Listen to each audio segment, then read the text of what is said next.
भाग्य को कोसने वाले लोग इस कहानी को जरूर सुने। एक बार एक इंसान अपनी जिंदगी से बहुत परेशान था।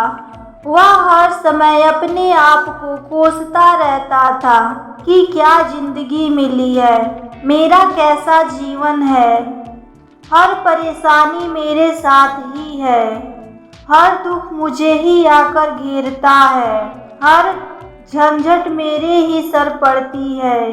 एक दिन इसी तरह अपने आप को बैठा हुआ कोस रहा था कि क्या नसीब है मेरा, क्या किस्मत है मेरी, क्या जिंदगी है मेरी। तभी अचानक एक बाज अपने शिकार को पंजों में दबाए हुए एक पेड़ पर आकर बैठ जाता है, पर अपने उस शिकार को खाने लगता है। यह परेशान आदमी जब उस बाज को देखता है तो कहने लगता है कि क्या जिंदगी है इसकी, क्या जीवन जी रहा है मजे का। इसे खाने की चिंता, ना पीने की चिंता, ना पहनने की और ना ही परिवार की। शिकार करता है और मस्त खुली हवाओं में कभी इधर घूमता है कभी उधर घूमता है। सारे दिन आसमान में उड़ता रहता है।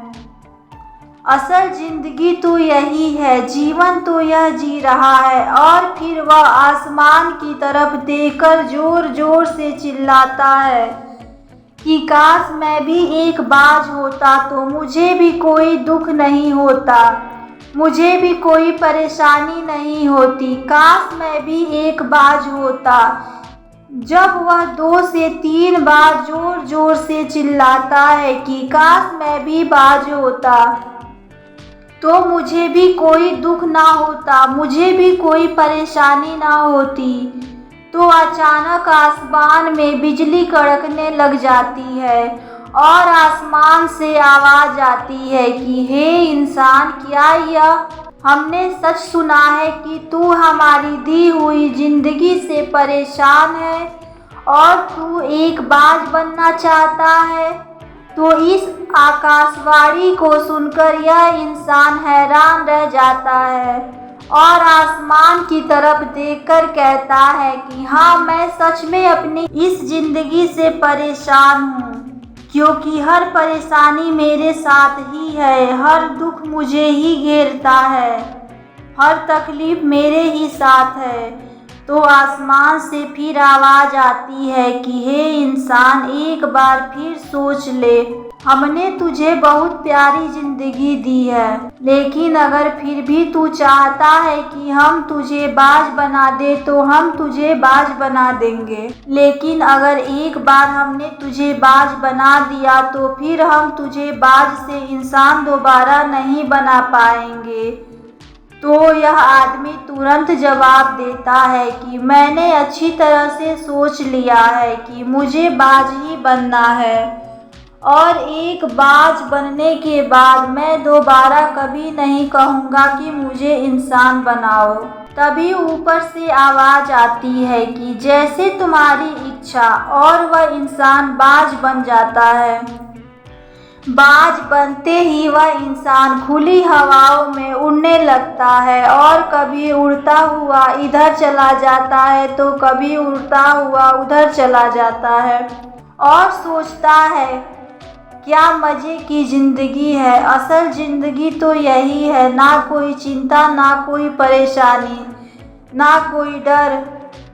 वह सारा दिन ऊंचे आसमान में उड़ता रहता है, 2-3 मिनट पंख मारता है, उसके बाद पंख मारना बंद कर देता है और लंबे समय तक हवाओं में तैरता रहता है।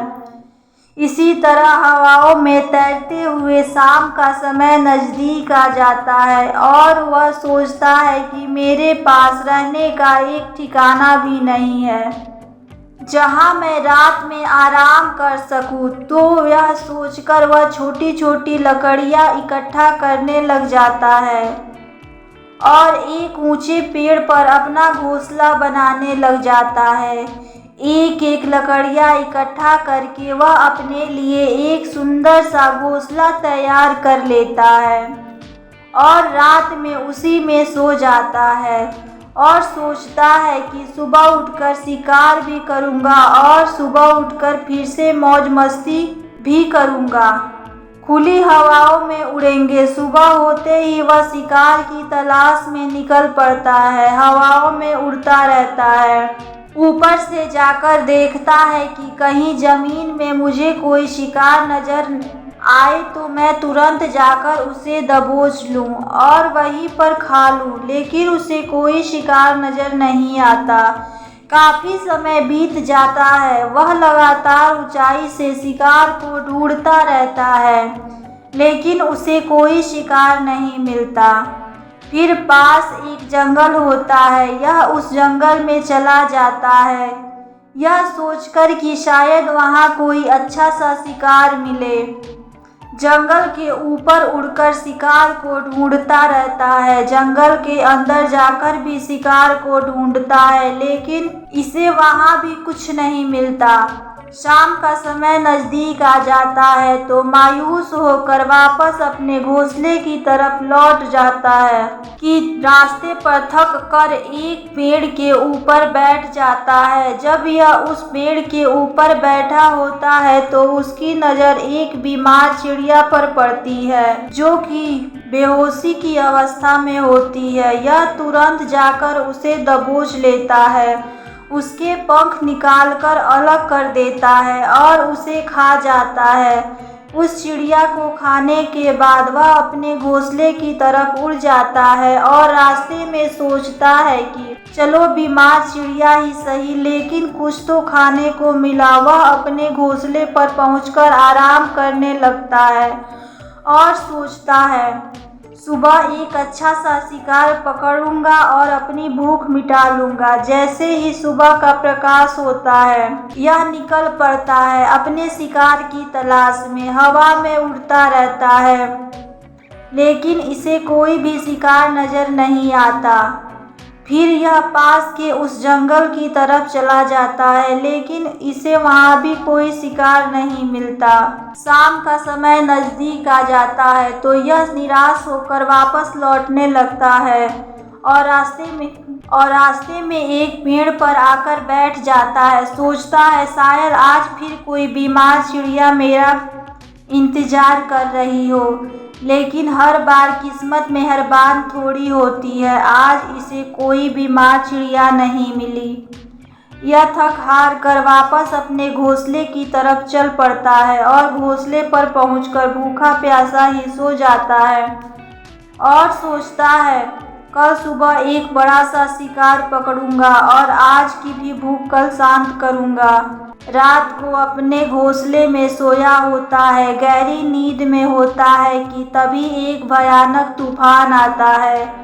इस तूफान की हवा इतनी तेज होती है कि इसके घोंसले को उड़ाकर एक जगह फेंक देती है और उसे दूसरी ओर फेंक देती है। तो यह जहाँ पर गिरता है वहाँ नीचे एक नोकेदार लकड़ी पड़ी होती है, जो इसके पंजे में गड़ जाती है और इसे बुरी तरह घायल कर देती है। तूफान के रुकने के बाद बारिश शुरू हो जाती है। तेज बारिश होती रहती है, पर यह किसी तरह से पेड़ों के बीच जाकर छुप जाता है। बड़ी मुश्किल से इसकी रात कटती है। जब सुबह होता है तो बारिश रुक जाती है। बारिश के रुकते ही चारों तरफ खुशियाँ छा जाती है, चारों तरफ हरियाली छा जाती है। नदियाँ और झरने तेजी से बहने लगते हैं। सब कुछ फिर पहले के जैसा हो जाता है, लेकिन यह बाज अब पहले के जैसा नहीं रहता। इसका पाँव बुरी तरह घायल हो चुका है। इसके पंजे में जोर लकड़ी धसी हुई थी, उसकी वजह से इसका पंजा बुरी तरह घायल हो जाता है। लेकिन अब इस बाज का पंजा पूरी तरह से घायल हो चुका था और वह पिछले 2 दिनों से भूखा भी था। यह शिकार की खोज में थोड़ा सा उड़ता है कि शायद फिर कहीं कोई बीमार चिड़िया इसे मिल जाए, लेकिन कहाँ बार बार कोई बीमार चिड़िया मिलने वाली थी। वह कुछ देर तक उड़ता है, लेकिन फिर भूख और दर्द के मारे थक कर एक पेड़ पर आकर बैठ जाता है। वह पेड़ पर आकर बैठ तो जाता है, लेकिन उसे पता नहीं था कि यहाँ एक और मुसीबत उसका इंतजार कर रही है। और वह मुसीबत यह थी कि 8-10 कौवे एक झुंड मिलाकर इसे परेशान करने लग जाते हैं। इसके ऊपर आकर इसके घाव में चोंच मारने लग जाते हैं। उन्हें भी पता चल जाता है कि यह बाज घायल है और भूख की वजह से कमज़ोर भी है। यह बाज उनसे बचने के लिए थोड़ा सा उड़ता है और फिर जाकर बैठ जाता है, उनसे पीछा छुड़ाने का प्रयास करता है, लेकिन वह फिर इसके पीछे आ जाते हैं तो यह फिर उड़कर थोड़ी दूर चला जाता है, लेकिन वह इसका पीछा नहीं छोड़ते और बार बार इसको परेशान करते हैं। कौवे अक्सर बाज के साथ ऐसा करते हैं, लेकिन फिर बाज भी उनके साथ एक खेल खेलता है। जब कौवे का झुंड बाज को परेशान करता है और उनका पीछा नहीं छोड़ता तो बाज हवा में सीधी उड़ान भरने लग जाता है और वह तेजी से सीधा ऊपर की ओर उड़ने लग जाता है। कौवे भी उसके पीछे उड़ते हैं, लेकिन कुछ देर तक उड़ने के बाद कौवे ऐसी ऊंचाई पर पहुंच जाते हैं जहां पर उन्हें ठीक से ऑक्सीजन नहीं मिलता। उनका दम घुटने लग जाता है, उनकी सांस रुकने लग जाती है, तो फिर वह वहां से ऊपर नहीं जा पाते। पर क्योंकि बाज तो बादलों से भी ऊपर उड़ सकते हैं, इसीलिए वह तो ऊपर चला जाता है, लेकिन कौवे वहां से ऊपर नहीं जा पाते और वो नीचे आने लगते हैं। तो इस तरीके से बाज उनसे अपना पीछा छुड़ा लेता है, लेकिन ऐसा करने के लिए, इतनी ऊंची उड़ान भरने के लिए इस बाज के पास उतनी ताकत नहीं रहती, क्योंकि यह भूखा भी था और घायल भी था। तो यह उड़ता और थोड़ी सी दूर जाकर बैठ जाता और कौवे फिर आकर इसे परेशान करने लग जाते। इसी तरह भूख और घायल हालत में एक दिन गुजर जाता है, दूसरा दिन गुजर जाता है, तीसरा दिन गुजर जाता है, लेकिन इस बाज की हालत में कोई सुधार नहीं हो रहा था। वह बद से बदतर होती जा रही थी। चौथे दिन जब बाज बिल्कुल ख़त्म होने पर आ जाता है, इसके अंदर बिल्कुल ताकत नहीं बचती और इसका शरीर इसका साथ छोड़ने लग जाती है, तो यह किसी तरीके से उड़कर पास ही इंसानों की एक हॉस्पिटल होती है उसकी छत पर आकर बैठ जाता है और वहां से आने जाने वाले मरीजों को देखता है और अपने आप से कहता है कि काश आज मैं एक इंसान होता तो ऐसे छोटे मोटे जख्मों को हॉस्पिटल से इलाज करवा लेता, या किसी को बता देता कि मैं भूखा हूँ, परेशान हूँ, मेरे साथ यह परेशानी है। लेकिन आज मैं एक ऐसा बेजुबान परिंदा हूँ जो किसी से कुछ नहीं कह सकता, किसी को अपना दुख नहीं बता सकता, किसी से कोई मदद नहीं मांग सकता। यही बात सोचकर वह उसी छत पे अपना दम तोड़ देता है। वह अपनी जान की कुर्बानी तो दे जाता है, लेकिन साथ ही साथ हमें यह सीख भी दे जाता है कि आपको जैसा बनाया गया है आप वैसे ही रहिए। आप जैसे हो उसी में खुश रहो और उसी में बेहतर करने की कोशिश करते रहो, ना कि इस बात से परेशान रहो कि काश मैं ऐसा होता, काश मैं वैसा होता। आप जैसे भी हैं सर्वश्रेष्ठ हैं। अगर आपको ये कहानी पसंद आए तो वीडियो को लाइक और चैनल को सब्सक्राइब जरूर करें।